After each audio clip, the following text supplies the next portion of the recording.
So, doing the simulations, we have got a body sizing here of 1 millimeter, and I've inserted a vertex sizing here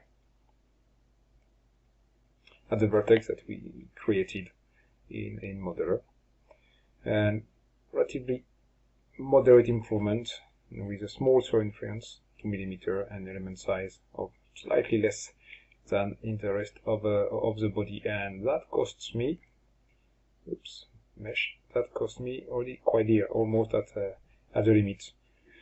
What have I got in terms of mesh quality? I think I'm plotting skewness here. Skewness, well, skewness is pretty good, most of the elements being in below 50, but still, you can see some of the elements are not that great, including that one here, which is where things happen. So skewness isn't fantastic, really not fantastic. There are some issues with my skewness here.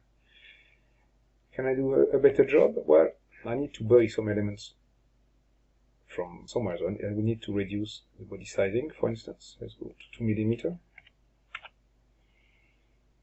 and see what that does, how many elements I get from that. So generate the mesh. It should be too long. That saves me, yeah, a lot of elements here and here, but that really make the skewness significantly worse.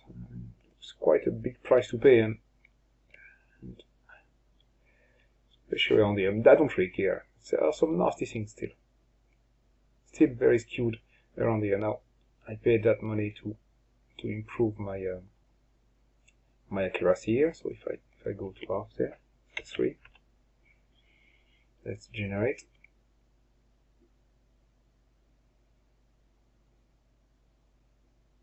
Yeah, absolutely. Where am I?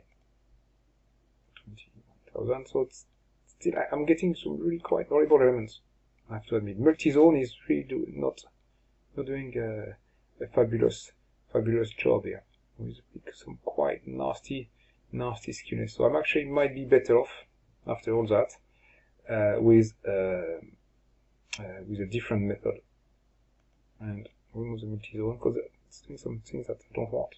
Partially because I have cut it here as well. But if I force it to, instead of multi-zone, go to the less aggressive X dominant, hexahedral dominant, and generate that.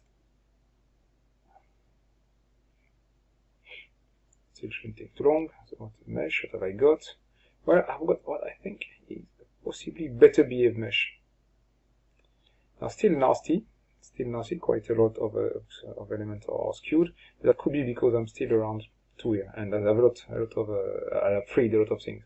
So, going back to the body sizing and changing that to 1 millimeter,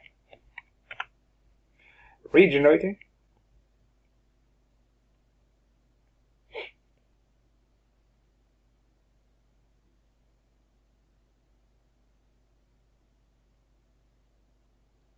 check the mesh.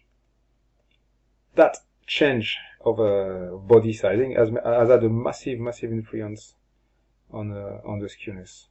So where are the bad things? Well, still some there, but not really too close to the zone of interest. So I'm actually think I would need to look in more details. But I think I like that mesh more. What have I got? A bit of freedom. I could improve it a tiny bit more around here, but let's calculate. So that's, I think I quite like that mesh. Is that? Yeah, something not great here, quite skewed. Yes, not great at all. So on. Still, don't think there is much I can do much better with this amount of elements I have got here. In fact, I might have made things worse by cutting it to be able to create the vertex here. So as you can see, there are some quite subtle considerations here, and it's it's a bit like a rabbit hole. You can just maybe never stop refining. I'm going to solve it in the background when I speak.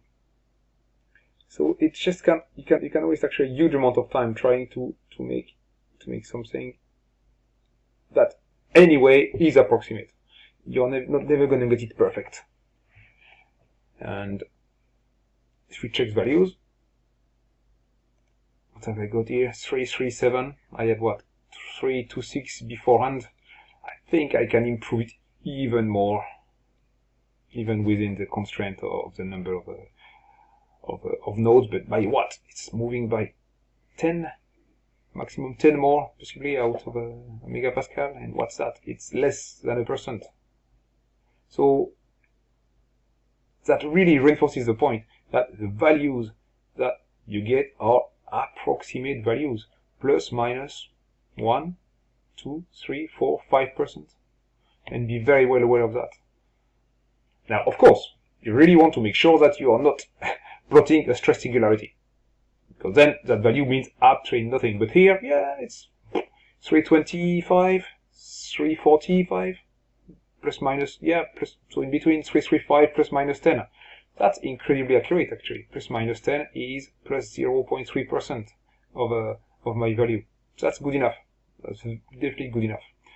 And when I compare that, that's not going to affect my factor of safety by very much. But I have really proven that I refined the mesh, and it's not diverging. It's just it's moving a bit, but by a lot less than it looks at first. Yeah, 10 megapascal seems large, but it's a very small fraction of the actual value. So this is a game that is probably not worth playing too much. What is worth playing at, though, is to try to convince the person who is going to read your report in industry. Absolutely, there are some report checkers for FEA that actually you know what you're doing, and you have been careful and have considered elements of meshing quality and of accuracy in your calculations. So to not just use a mesh given by the solver. Of course, an extra consideration here is that I am limited by the maximum number of nodes I can use in the student edition. But still, this is half decent mesh already.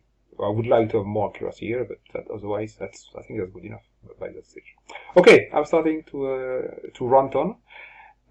So yeah, make sure that you're a bit careful on loading, the way you load the model, because the loading is an approximation in itself, how you represent the load from external bodies and so on and so on, but also giving due considerations to mesh accuracy.